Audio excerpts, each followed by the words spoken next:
What our office does is we manage the work of those different cabinet agencies by, like, for example, we make sure that the Department of Rehabilitation and Correction screens everyone who's entered into a prison, or we work with the Department of Job and Family Services to do prevention work to reach at-risk youth with information about human trafficking.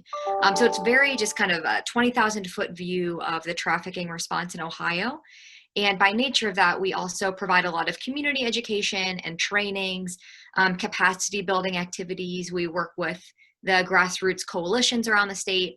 So really anything and anything that pertains to human trafficking and assisting people in that response, we do that. So that's been lovely to be part of. I've been in this role for 5 years. I graduated for my bachelor's from Ohio State University in 2015, and I'm actually doing my master's right now. So I'm doing both. It's like a part-time master's program. So hopefully we'll graduate in May 2021. So that's a little bit about me. And then I'm going to share my screen if this lets me so that you can see my presentation. Okay, can you guys see that? Perfect. Okay, I see some nods, thank you.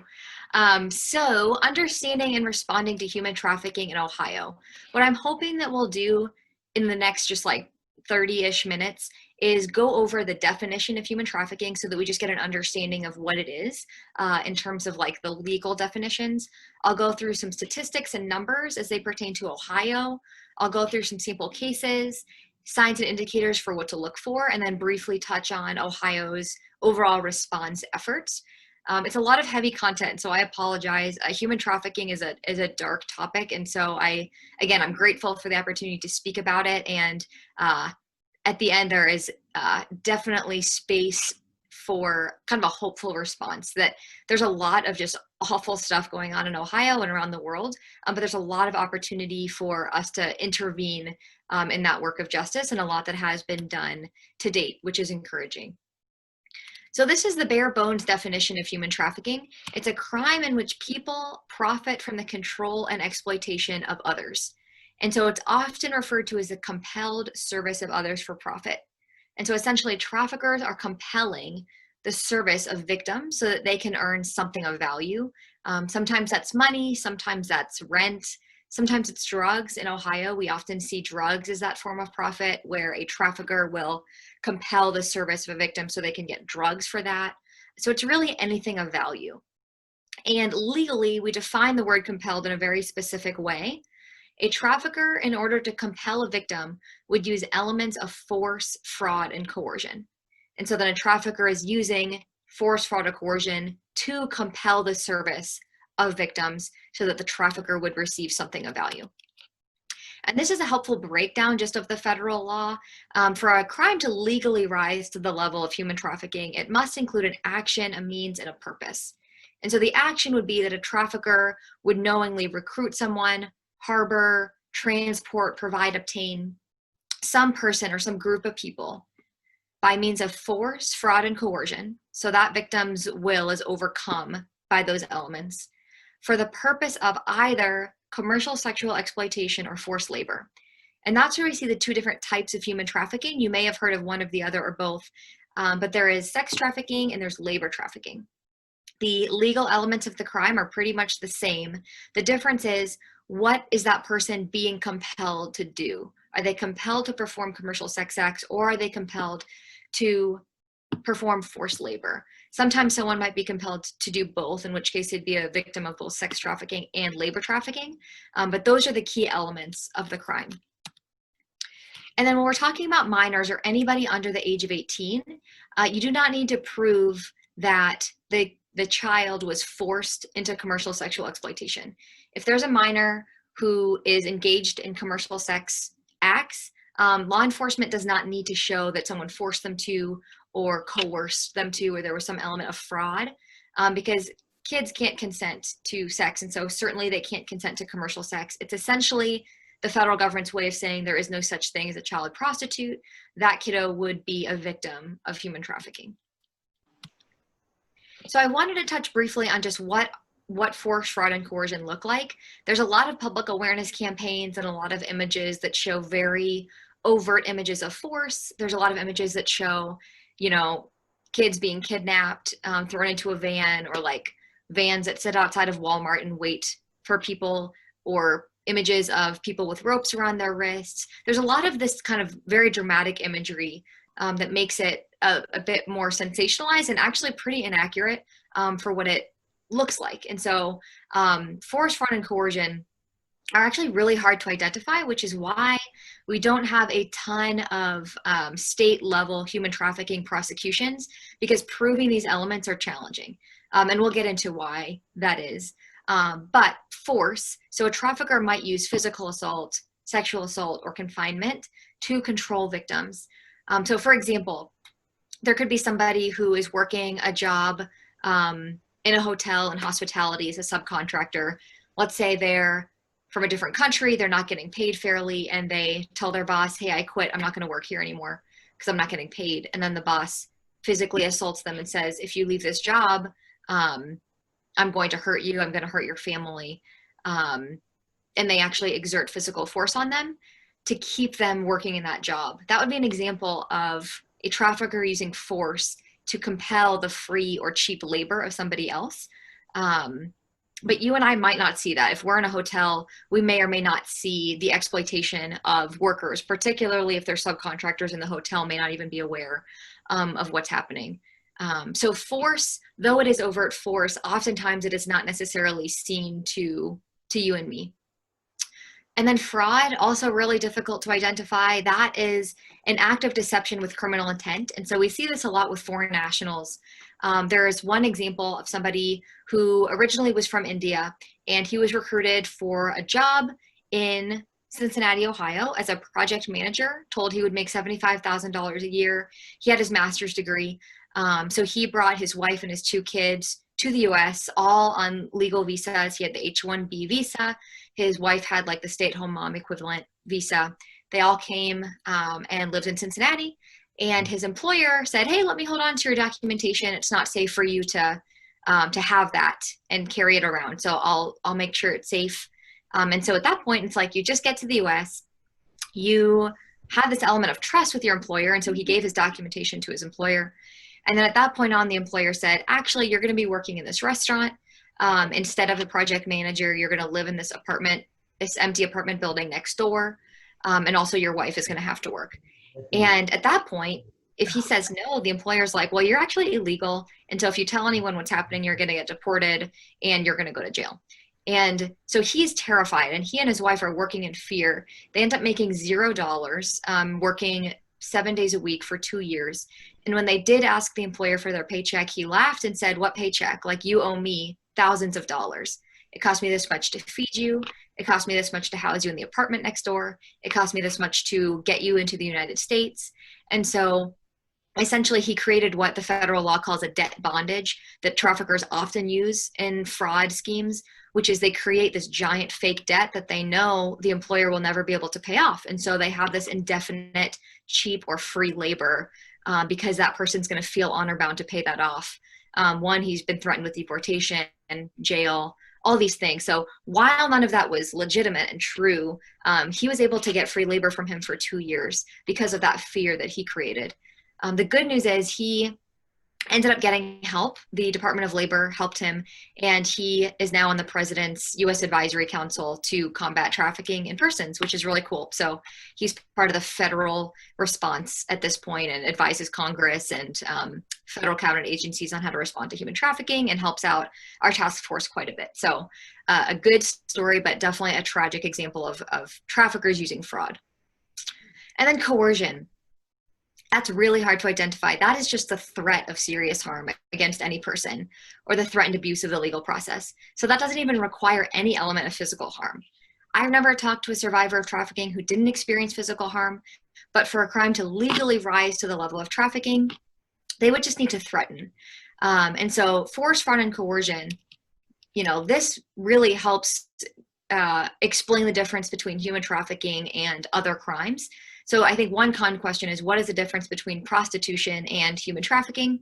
This kind of answers that. With prostitution, you have two consenting adults, and the person who's selling sex is doing so because they're choosing to, even though obviously it's illegal. So that would be a separate crime. When we talk about human trafficking, the person who is selling sex is only doing so because someone is forcing them to. There's an element of fraud, or someone is coercing her to do that. So that's really the difference. And Franklin County Municipal Court did a study a few years back where they screened every woman who was arrested on prostitution or solicitation related charges to see whether or not she fell under the federal definition of a victim of human trafficking. Does anyone have any guesses for what % of the women arrested fell under that definition? 75. Close. It was 92%. And so it just kind of speaks to how hard it is to identify, because all those women were identified as prostitutes, because that part's obvious. They're on the street, they're being advertised online, whatever the case is for commercial sex. But when you dig deeper, you kind of see, man, most of these women, the vast majority of these women are doing so because there's a third party who is taking all that money from them and forcing them to do that because they know it's lucrative. And so that's really what fuels this, is demand. There's a high demand for commercial sex. There's high demand for free or cheap labor and cheap goods. And so those are really the demand elements that keep this industry going. And so I think that's key to our response efforts, is how can we help reduce demand for these things? So nature and scope. Internationally, the estimate is that there's 24.8 million victims of human trafficking in the world. The vast majority being victims of labor trafficking, so 20 million, and then an estimated 4.8 million victims of sex trafficking. This is an image from the US Department of State's Trafficking in Persons report. They release a report every year, and they basically rank every country in terms of their response to trafficking. So there's a few stats out there about Ohio specifically. One of them is that Ohio reported the 5th highest number of human trafficking cases to the National Human Trafficking Hotline in 2018. In 2016 and 2017, it was the 4th highest. So that's pretty significant. That says a few things. One, it says Ohio definitely has a human trafficking problem because we have cases to show for it. 443 cases reported only to this one source in 2018. So this doesn't include anything that gets resolved outside of the hotline, because a lot of things get resolved locally. We have human trafficking task forces, we have victim service providers. So this is a small subset of the total cases we had in Ohio. So it says we definitely have a human trafficking problem. It also says, I think Ohioans are very aware of human trafficking and call the hotline more often than other states. So I wouldn't use the stat to say that Ohio has a 5th worst human trafficking problem. I would actually say that it's great that Ohio reports it more. And I think if every state had the same level of awareness, there would be equal amounts of reporting. It's just people don't necessarily know what to look for. They don't know the hotline exists, and so they don't report. So to me, this is kind of a good indicator for Ohio, like good job, because again, where there is demand for a good, there is going to be a supply. And so there is demand for commercial sex in every county of Ohio and every state in the United States. And where there is demand, there is going to be a human trafficking problem. And so even for states that don't have many cases reported, the way that I take that is there is still a lack of awareness. So I think there's a lot of work to do to respond to trafficking, but this is one piece of data that I think is helpful for understanding where Ohio is on the map. And then this is a report that the National Hotline released a few years ago. Maybe it was even, I don't know, maybe 2016, I think is when they released this. The National Hotline's been operating for over 10 years, and so they have a lot of human trafficking case data to refer to. So they took like over 65,000 calls, and they made this list of the 25 most common types of human trafficking that were reported to them. So I think it's a helpful list. I won't read it all, but I think it's helpful just to understand where human trafficking is being identified most often in the United States. So there's a lot of legitimate work venues. Yeah, let's see. There's domestic work. So domestic service is a very common form of labor trafficking. Restaurants, agriculture, construction, hospitality. And then you'll also see different forms of commercial sex. Anytime there's commercial sex, that's a pretty big red flag and big indicator that there's trafficking going on. With labor trafficking, I think the reason why it's such a small share of our cases, you'll see in 2018, only 34 of those 400 were labor trafficking. And I think it's largely underreported because these are legitimate work venues, and it's going to be really hard for communities and people to respond to labor trafficking because we don't know that it is labor trafficking. It's hard to know if I'm in a restaurant, if the workers there are just doing their job or if somebody is forcing them to be there. It's hard. And so I think that's why it's so underreported. With sex trafficking, most of it's illegal anyway, and so it kind of opens the door for investigation in a way that labor trafficking often doesn't.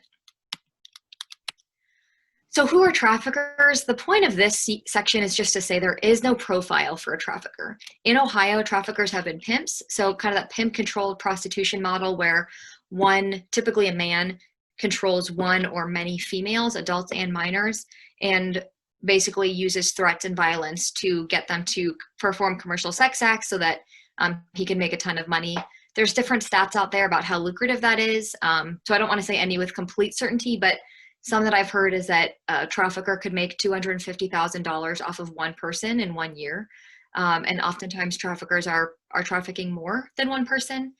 So again, there is high demand. And so pimp-controlled prostitution is one model.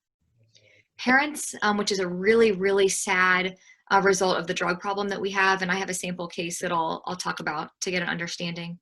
Businesses, domestic employers, seasonal farm employers, men and women. A lot of women have been convicted of human trafficking. It's not just men, and gangs. And so who is it impacting? Who is actually vulnerable to being victimized? There's no demographic profile, again. So trafficking disproportionately affects people who are vulnerable. And vulnerabilities hit on every demographic. Everyone has certain vulnerabilities. But when we look at trafficking cases, we're seeing who is largely impacted are foreign nationals. So both documented and undocumented. There have been examples of both in Ohio. If they came documented, the employer can easily say, hey, let me have your documentation, and then exploit them.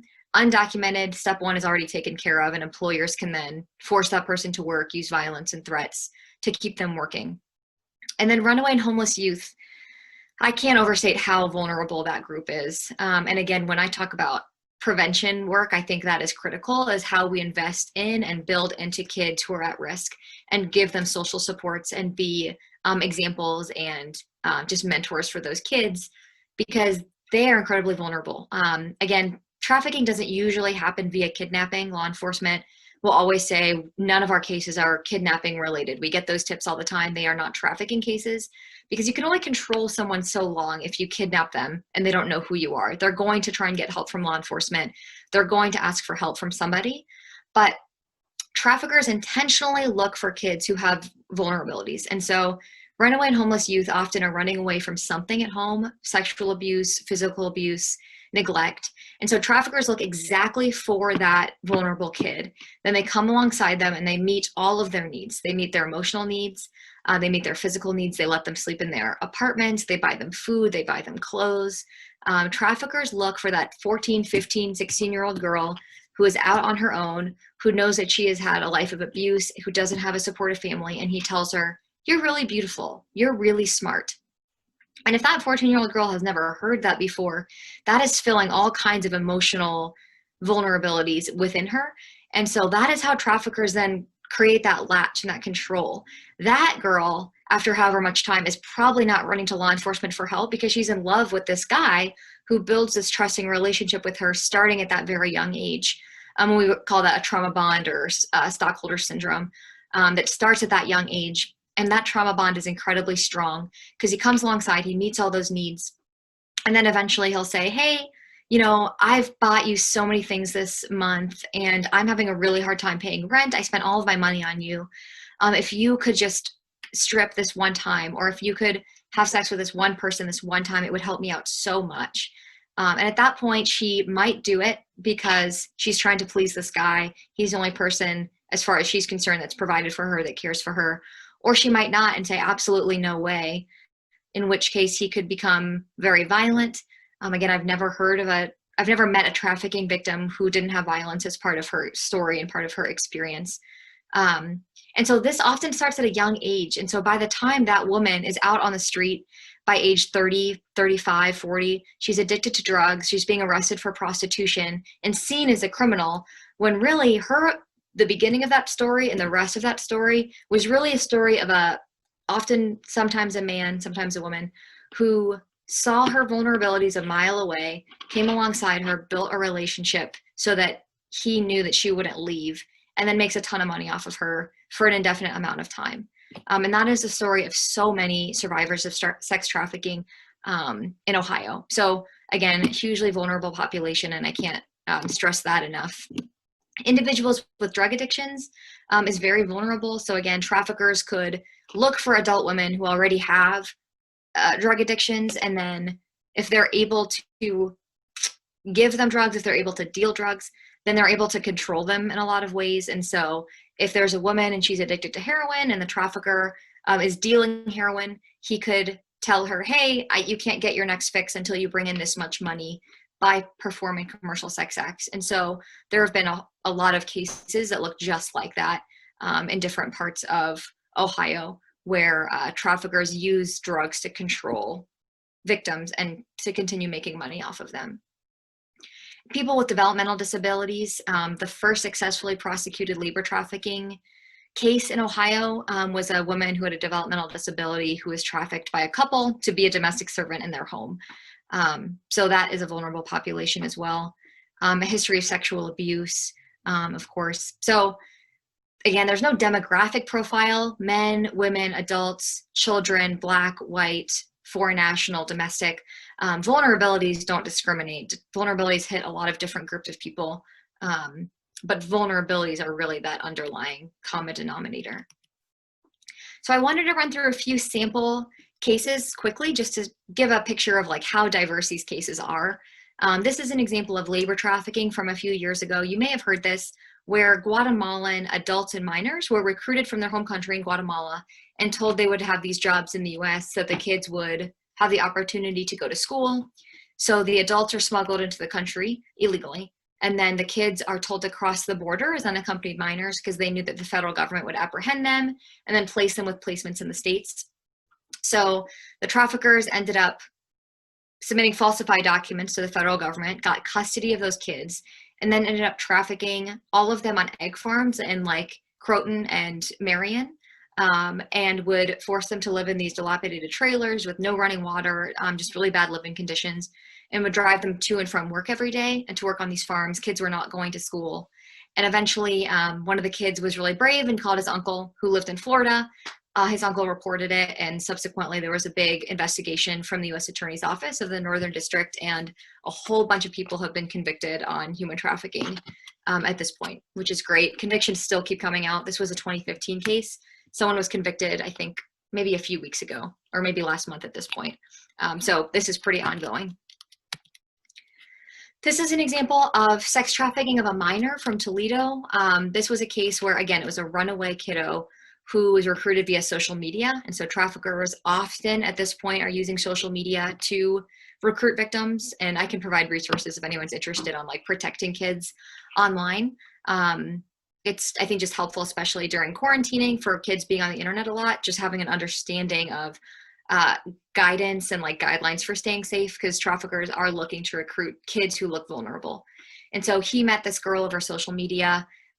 She ran away from home. He picked her up, they met, and he took her to a home where he took pictures of her, posted her online to be sold for sex. And she ended up having to perform about 25 commercial sex acts, with all of the money going to that guy, the trafficker. I think his name's Lawrence Jones, age 32.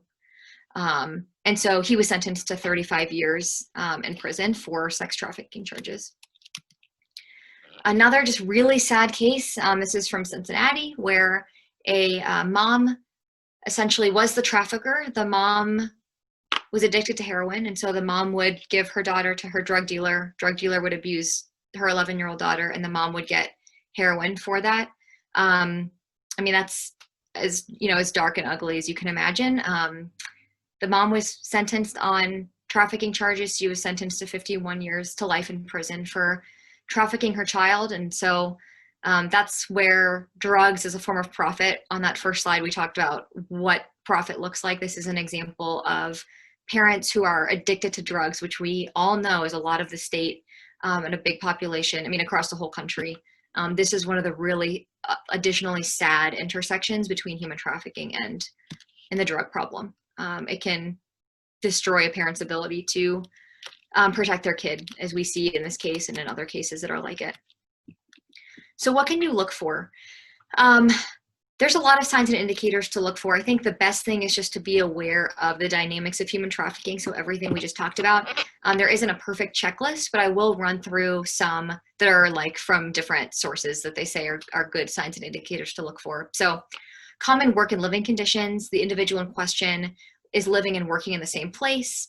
It seems like their movement's controlled. They're under age 18 and providing commercial sex acts, automatically a victim of human trafficking. Sometimes those ads are posted wide open on the internet, which is actually helpful for law enforcement to do investigations. Unpaid, paid very little or paid only through tips, works excessively long hours, owes a large debt. We talked about that. And then these are some things to look for in individuals. Again, these signs and indicators could be true of a lot of things that aren't quite right. So I would just say, take these in context of what you know about human trafficking already, but they may be extra fearful, anxious, depressed, avoid eye contact, because again, they're scared of getting identified as a victim of trafficking, because to them, they're just trying to please their boyfriend. They're trying to not get beat up. They are trying to not let their boss find out that they reported their bad pay, because they're fearful of their trafficker. So they aren't typically looking for help, or they're in love with their trafficker, like the minor who was recruited who has a trauma bond. So she's not going to report. So lack of report and a lot of fear around reporting and being found out, which is very unhelpful in our ability to identify and serve them. But it is a complexity that we face. Bad physical health care. So they may appear malnourished or have signs of physical abuse, sexual abuse. Lack of control, may not have a lot of physical possessions, may not be in control of their money, their identification documents. They may not be allowed to speak for themselves. Traffickers control so much of victims' lives, again, to keep them from reporting, to keep them fearful, to keep them essentially making money for them, because this is all about profit in some way. Profit is what drives this. And then lack of clarity and awareness, they may claim to just be visiting, inability to clarify where they are staying, either because they're lying or they are just completely disoriented. Lack of knowledge of whereabouts, do not know what city they're in, loss of sense of time, again, especially when there's drugs involved, that can really mix up with the trauma that they're experiencing and just kind of ruin their loss of sense of time and reality and memory. And many inconsistencies in stories. Again, maybe lying to avoid getting identified because they're too scared of their trafficker, or again, they forget critical details because of what trauma does in the brain. So there's a lot of challenges. I keep mentioning them. It's a hidden crime.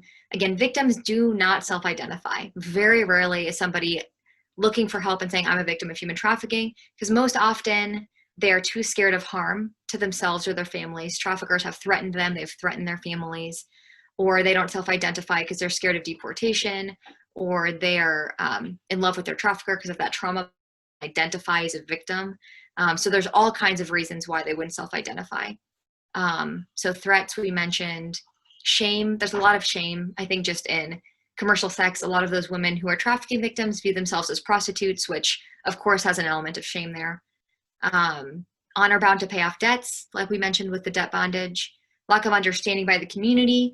Again, if we're looking for victims of kidnapping, if we are looking for people who are thrown into a van outside of Walmart, then we are really missing the true victims of human trafficking, which are people who are working these hard jobs who aren't getting paid, that runaway kid who this trafficker recruited on the sidewalk, the woman who's addicted to drugs, who is now being controlled by a trafficker. People that we typically see as, you know, sometimes criminals themselves, we don't see them as victims of human trafficking, I think because of that lack of understanding of what it truly looks like in Ohio and in the country. And language barriers, of course, can play a role. So I would put this phone number in your phones or write it down or even memorize it. If you put that 7 in the middle, it looks like 888-3737-888, or text Be Free. And so you can report any suspected cases of human trafficking to that phone number, or of course, if you suspect immediate danger, call 911 and join your local anti-trafficking coalition. Those are the two big things I would say to do to really get involved in this fight. And oftentimes we're not going to have a lot of information when we call it a report. I think that's just a reality of what we're dealing with is you're typically not going to get a full picture, but you might be the first, second, third person who's reported the same people or the same instance, and you might have a piece of valuable information that will trigger an investigation. So I always say lean on the side of caution and report. Sorry. If you think that something looks suspicious, because again, it is happening in every part of Ohio. We have had many cases from rural parts of Ohio and the more urban parts of Ohio. Both there's demand for commercial sex in both. There have been a lot of reverse stings in different parts of the state, particularly in rural areas where law enforcement may pose as someone who's selling a minor for sex, and they arrest all the men who showed up. And I don't know if you guys see these in the news, but there's quite a bit of these stings where there are people of all races, all ages, all marital statuses who are actively seeking to purchase sex from adults and from minors. And so this demand is everywhere. So I wouldn't necessarily underestimate any region of Ohio. So I would urge everybody to be extremely vigilant to recognize the signs and indicators and call and report, even if it seems like you don't have that much information. And then I would also recommend joining your local human trafficking coalition, which for you guys would be End Slavery Cincinnati. I don't know if you guys have worked with them in the past or not. At least I think it would be. Is that correct? Is your county in the orange in the southwest area? Yeah, we're right above Hamilton. Yeah. Okay. So they are run out of the Salvation Army of Greater Cincinnati, and they have a coalition. It's a public meeting that meets regularly. Of course, now it's virtual, but they coordinate services for victims. They do things to raise awareness. They do prevention education, all kinds of things. And so if you're interested in getting personally involved or being a member organization of the coalition, I would recommend reaching out and being part of that. Or of course, just as the Rotary Club, there are things that you guys can do as a group to raise awareness, to spread information to your communities. So there's all kinds of things. And if you have specific questions, we can definitely talk about those. There's also law enforcement task forces across the state. There's a working group in Cincinnati. There's a task force in Central Ohio, Toledo, Cleveland, and Mahoning County. And then, of course, there's our governor's human trafficking task force. So there's a lot going on across the state and many different ways to get involved. But again, the main things I would say is be aware of the signs and report, join your local trafficking coalition, or as an organization, figure out what you would specifically be interested in doing. There's different ways. There's donations. There's you could pull together products that are often needed to serve victims of human trafficking, like hygiene bags, non-perishable food items, things like that. So again, the opportunities are kind of endless as far as how to get involved. But I'd be happy to talk with you maybe as a follow-up or really anytime to talk about what you guys might be interested in doing if you are interested in getting more involved. But this is my contact information, my email address and phone number. And then you can also learn more at humantrafficking.ohio.gov. That's our website. We have all kinds of resources and videos that you could share to educate others about human trafficking. So that is my presentation, but I would be happy to take any questions that you guys might have.